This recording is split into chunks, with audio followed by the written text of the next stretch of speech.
गोस्वामी तुलसीदास जी रामचरितमानस में कहते हैं कि देहिक दैविक भौतिक तापा राम राज्य काहू नहीं व्यापा।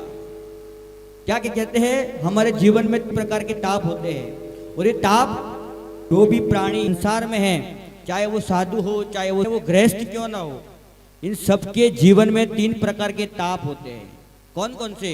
तो गोस्वामी तुलसीदास जी कहते हैं कि देहिक दैविक भौतिक तापा राम राज्य काहू नहीं व्याप। सबसे पहला ताप है देहिक। देह यानी देहिक, देह मतलब शरीर। इस शरीर के द्वारा अनेकों प्रकार के ताप होते हैं। अच्छा, कैसे?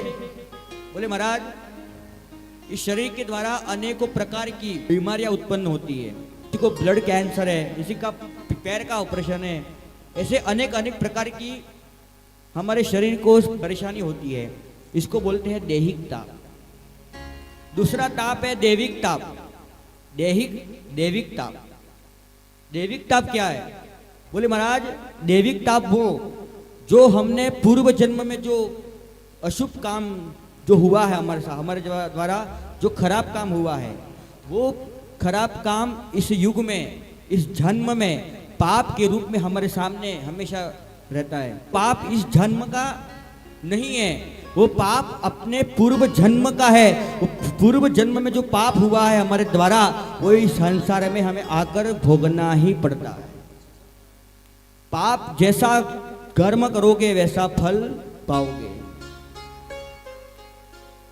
अब आज अशुभ कर्म करके आपको बड़ा प्रसन्नता होगी, परंतु अशुभ कर्म कभी अपना पीछा नहीं छोड़ता है। इसलिए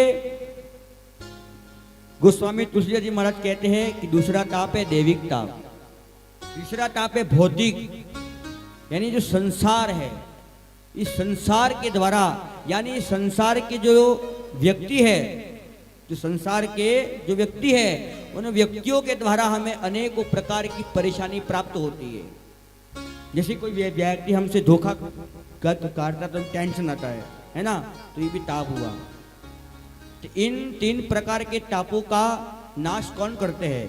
बोले राम राज्य काहू नहीं व्यापा।